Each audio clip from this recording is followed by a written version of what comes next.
સરાસરીના દાખલા જોયા, બરોબર. સેમ હવે એવા જ દાખલા છે. હવે આપણે આજે જોશું પ્રયત્ન કરો પેજ નંબર 61. પ્રયત્ન કરો પેજ નંબર 61 ચોપડીનો છે, બરોબર. એની અંદર એક સવાલ પૂછવામાં આવેલો છે કે આખા અઠવાડિયા દરમિયાન તમારા ભણવાના કલાકની સરાસરી તમે કેવી રીતે શોધી શકો. એટલે કે આપણે આખા અઠવાડિયા દરમિયાન રોજ કેટલો અભ્યાસ કરીએ છીએ, બરોબર, એની સરાસરી શોધવાની છે, બરોબર. તો મેં અહીંયા સમય લખેલો છે 7 7 વાનો. સોમવારે 2 કલાક, મંગળવારે 5 કલાક, બુધવારે 4 કલાક, ગુરુવારે 5 કલાક, શુક્રવારે 6 કલાક, શનિવારે 6 કલાક, રવિવારે 7 કલાક. આપણે 7 દિવસ અલગ અલગ સમય માટે અભ્યાસ કરીએ છીએ, બરોબર. તો આપણે કોઈ સરેરાશ એક દિવસે ટોટલ સમય કેટલો આવે એ આપણે જોવાનો છે, બરોબર. એની સરાસરી શોધવાની. તો પહેલા એનું સૂત્ર લખવાનું, બરોબર, કે ભણવાના કલાકની સરાસરી, બરોબર. પછી ઉપર શું હશે, તો ભણવાના કુલ કલાક છેદમાં 7 દિવસ છે એટલે કુલ દિવસો, બરોબર. આવું સૂત્ર બનશે. કેમ કે ભણવાના એટલે કે પ્રાપ્તાંકોની કુલ સંખ્યાનો સરવાળો અને પ્રાપ્તાંકોની કુલ સંખ્યા, બરોબર. ભણવાના કુલ કલાક તો 2 કલાક સોમવારે, મંગળવારે 5, બુધવારે 4, ગુરુવારે 5, શુક્રવારે 6, શનિવારે 6 અને રવિવારે 7. થઈ ગયા 7 દિવસ. પર જોઈ લો 1 2 3 4 5 6 ને 7, બરોબર. અને નીચે 7. 2 ને 5 7, 7 ને 4 11, 11 ને 5 16, બરોબર. 16 ને 6 તો 22, 22 ને 6 28, 28 ને 7 35, બરોબર. તો 35 ના છેદમાં 7, તો 7 50 35, 5 કલાક. તો સરેરાશ અઠવાડિયામાં ભણવાના કલાક કેટલા, તો 5 કલાક. ફરીથી જોઈએ, આપણે એક આખા અઠવાડિયા દરમિયાન તમારા ભણવાના કલાકની સરાસરી શોધવાની છે, બરોબર. એટલે આખા અઠવાડિયા દરમિયાન તમે કેટલું ભણો છો એની સરાસરી શોધવાની. એટલે રોજના કેટલા અંદાજિત કલાકો કેટલા આવે, બરોબર. તો સોમવારે 2, મંગળવારે 5 કલાક, બુધવારે 4, ગુરુવારે 5, શુક્રવારે 6 કલાક, શનિવારે 6, રવિવારે 7. તો ભણવાના કલાકની સરાસરી ભણવાના કુલ કલાક ભાગ્યા કુલ દિવસો. જેટલા 7 દિવસમાં જેટલા કલાક વાંચ્યો એના બધી કલાકોનો સરવાળો છેદમાં કેટલા દિવસ, તો 7. તો બધાનો સરવાળો 35 છેદમાં 7, 7 50 35 ભાગ ચાલે, બરોબર. એટલે તમે જોઈ શકો આ ભાગ ચાલે છે 7 50 35 એટલે 7 7 ઉડી ગયા, બચ્યા કેટલા 5, તો 5 કલાક, બરોબર. સેમ એવો જ એક બીજો દાખલો છે, એ પણ એ જ પેજ ઉપર છે કે પ્રયત્ન કરો પેજ નંબર 61. એનો સવાલ છે કે એક અઠવાડિયા દરમિયાન તમારા ઊંઘવાના કલાકની સરાસરી શોધો. અત્યારે રજા જેવો જ માહોલ છે, બરોબર. એટલે ઊંઘનું પ્રમાણ થોડું વધારે હશે. તો એક અઠવાડિયા દરમિયાન આપણે કેટલું સૂઈએ છીએ તેને કલાકો આપેલી છે. તો સોમવારે 7 કલાક સૂયો, મંગળવારે 8, બુધવારે 10, ગુરુવારે 7 કલાક, શુક્રવારે 9 કલાક, શનિવારે 8 કલાક અને રવિવારે 7 કલાક. તો રોજની સરેરાશ આપણે કેટલી કલાક સૂઈએ, બરોબર, તે શોધવાનું. તો લખવાનું કે ઊંઘવાના કલાકની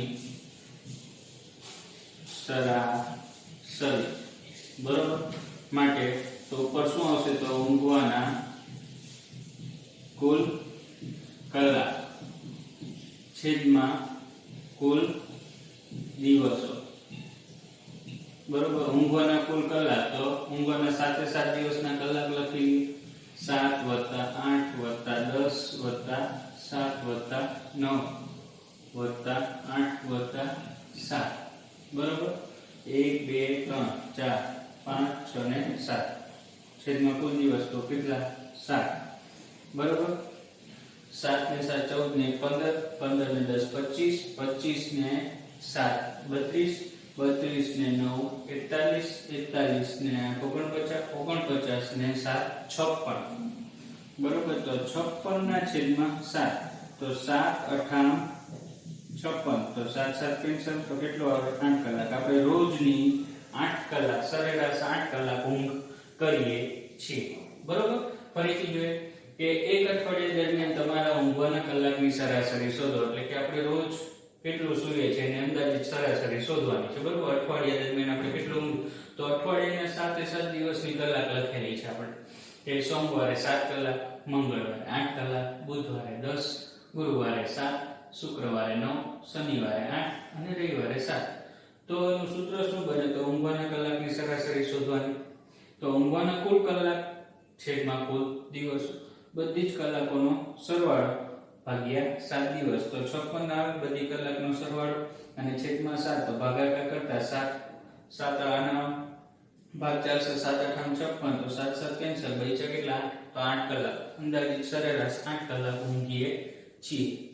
હવે વિદ્યાર્થી મિત્રો, આપણે પ્રયત્ન કરો પેજ નંબર 61 નો બીજો દાખલો જોઈશું બરોબર. અહીંયા આપેલું છે કે 1/2 અને 1/3 વચ્ચેની ઓછામાં ઓછી 5 સંખ્યા, કોઈ પણ બે સંખ્યાની વચ્ચેની સંખ્યા શોધવાની હોય તો એ બે સંખ્યાનો સરવાળો ભાગ્યા 2 કરીએ તો એક્ઝેક્ટ વચ્ચેની સંખ્યા આવી જાય બરોબર. એટલે કે કોઈ બે સંખ્યા લીધી, એટલે કે દાખલા તરીકે લઈ 3 અને 5, બેનો સરવાળો ભાગ્યા 2, તો વચ્ચેની સંખ્યા કઈ મળે, 4 મળે ને. તે રીતે આપણે સંખ્યાના સરવાળો કરવાનો ભાગ્યા 2, એવી રીતના આપણે ટોટલ 5 સંખ્યા શોધવાની આ બે વચ્ચેની. તો પહેલી સંખ્યા આપણે શોધીએ બરોબર. તો પહેલી સંખ્યા શોધવા માટે આ બંનેનો સરવાળો છેદમાં ભાગ્યા 2 બરોબર. હવે અહીંયા લસા લેવો પડશે, તો લસા આવશે, અંશનો લસા કેટલો આવશે, 6 બરોબર. અંશનો લસા 6, તો અહીંયા 6 લસા છેદમાં 6 લાવવા માટે અંશને 3 વડે અને છેદને 3 વડે ભાગવું પડે બરોબર. વત્તા અહીંયા 6 લાવવા માટે 2 વડે ગુણવું પડે, 2 વડે ભાગવું પડશે, છેદમાં આખાના છેદમાં 2 બરોબર. તો અંશ અંશનો ગુણાકાર છેદનો, તો 3 ના છેદમાં 6 વત્તા 2 ના છેદમાં 6 આખાના છેદમાં 2 બરોબર. તો અંશમાં છેદ સરખો છે એટલે એક વખત લખાય, અને અંશનો સરવાળો આખાના છેદમાં 2. હવે અંશનો છેદ છેદમાં જ જશે, માટે 3 ને 2 5, 6 ગુણ્યા 2 માટે 5 ના છેદમાં 12. આ પહેલી સંખ્યા, આ બંને વચ્ચેની બરોબર. હવે બીજી સંખ્યા શોધવાની છે, કઈ, બીજી સંખ્યા. તો બીજી સંખ્યા શોધવા માટે આપણે શું કરવાનું ખબર, આ જે પહેલી સંખ્યા છે આ બંનેની વચ્ચેની આ સંખ્યા થઈ ને, તો આ અને આની વચ્ચેની સંખ્યા શોધી શકાય કે નહીં. તો આપણે બીજી સંખ્યા શોધવા માટે રકમની આ પહેલી સંખ્યા લઈશું પ્લસ પહેલો જવાબ 5 ના છેદમાં 12. તો આ બંનેની વચ્ચે, કેમ કે આ બંનેની વચ્ચેની સંખ્યા છે, તો આ અને આ વચ્ચેની સંખ્યા જે એક મળે કે નહીં બરોબર, આખાના છેદમાં 2.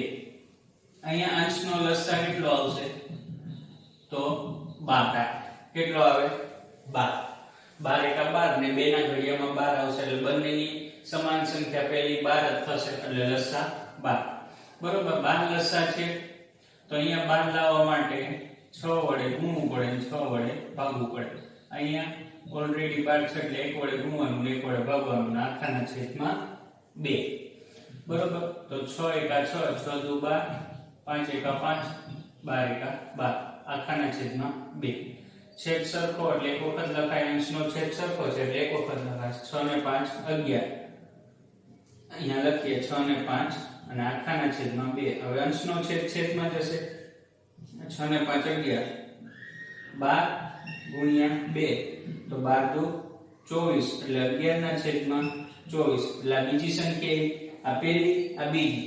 હવે છે ને ત્રીજી સંખ્યા શોધવા માટે આપણે શું કરશું ખબર છે, તો ત્રીજી સંખ્યા શોધવા માટે આપણે પહેલો જે જવાબ પહેલી રકમ સાથે સરવાળો કર્યો, હવે પહેલા જ જવાબને બીજી રકમ સાથે કરવાનો.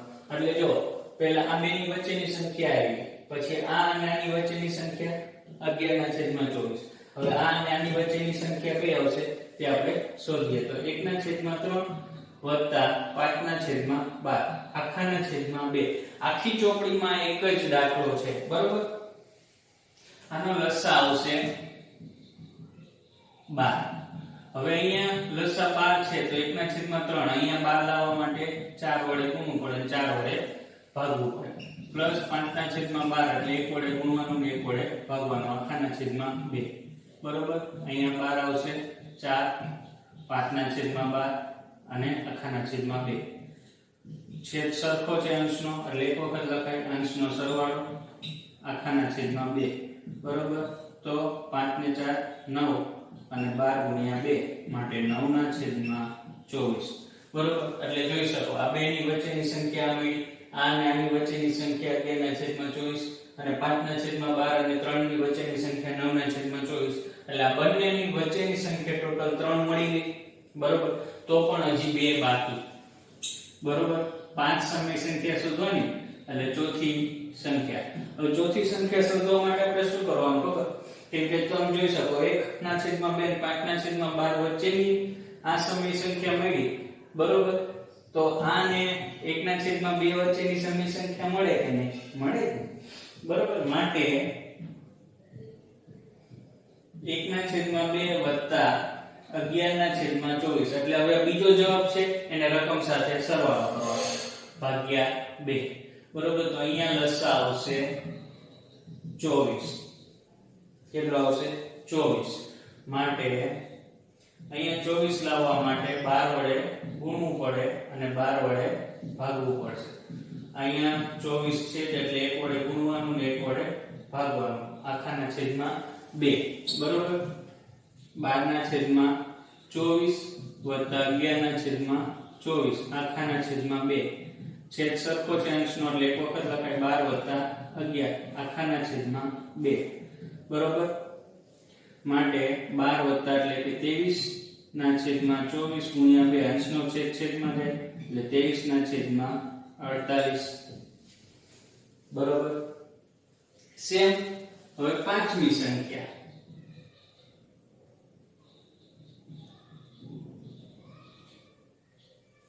બરોબર તો રકમ બીજી લેવાની અને બીજો જવાબ આખાના છેદમાં 2 આનો લસા પણ કેટલો આવશે તો 24 બરોબર તો 1 ના છેદમાં 3 હવે અહીંયા 24 લાવવા માટે 8 વડે ગુણવું પડે અને 8 વડે ભાગવું પડે અને 24 છે એટલે 1 વડે ગુણવાનું 1 વડે ભાગવાનું આખાના છેદમાં 2 રહેશે બરોબર તો 8 * 8 = 24 વત્તા 11 ના છેદમાં 24 બરોબર આખાના છેદમાં 2 છેદ સરખો અંશનો એટલે એક વખત લખાય 8 વત્તા 11 આખાના છેદમાં 2 19 ના છેદમાં 24 ગુણ્યા 2 માટે 19 ના છેદમાં 48 બરોબર આવી થઈ ગઈ પાંચમી પાંચ સંખ્યા મળી ગઈ તો 1 ના છેદમાં 2 અને 1 ના છેદમાં 3 ની વચ્ચેની પાંચ સંખ્યા તો કઈ આવે તો 5 ના છેદમાં 12 બીજી આવશે 11 ના છેદમાં 24 9 ના છેદમાં 24 23 ના છેદમાં 48 અને 19 ના છેદમાં 48 છે બરોબર ફરીથી જોઈએ અહીંયા 1 ના છેદમાં 2 અને 1 ના છેદમાં 3 વચ્ચેની ઓછામાં ઓછી પાંચ સંખ્યા શોધવાની બરોબર તો આ બંનેની સંખ્યાનો સરવાળો ભાગ્યા 2 કરીએ તો પહેલી સમય સંખ્યા મળે તો 1 ના છેદમાં 2 વત્તા 1 ના છેદમાં 3 આખાના છેદમાં 2 લસા અંશનો લસા 6 આવશે તો અહીંયા 1 ના છેદમાં 2 છે તો 6 લાવવા માટે 3 વડે ગુણવું પડે 3 વડે ભાગવું પડે વત્તા 1 ના છેદમાં 3 તો અહીંયા 2 વડે ગુણવાનું 2 વડે ભાગવાનું આખાના છેદમાં 2 હવે 3 અંશનો સરવાળો છેદનો સરવાળો એટલે 3 ના છેદમાં 6 વત્તા 2 ના છેદમાં 6 અને આખાના છેદમાં 2 અંશનો છેદ સરખો છે એટલે એક વખત લખાય અને અંશનો સરવાળો તો 3 વત્તા 2 છેદમાં 6 આખાના છેદમાં 2 હવે અંશનો છેદ છેદમાં જાય એટલે અંશનો સરવાળો 5 ના છેદમાં 6 દુ 12 એટલે પહેલી સંખ્યા મળી ગઈ હવે પછી સેમ આ પહેલી સંખ્યાને પહેલી રકમ સાથે સરવાળો કરવાનો પછી પાછો આ પહેલી સંખ્યાનો જવાબને બીજી રકમ સાથે સરવાળો કરવાનો એટલે આ બે સંખ્યા મળશે બરોબર એટલે આપણને બીજી બે સંખ્યા જોઈએ તો બીજો જે જવાબ આવ્યો ને એને પાછી બે રકમ સાથે સરવાળો કરવાનો એટલે આ બંનેની વચ્ચેની સમની સંખ્યા કહેવાય ખ્યાલ આવ્યો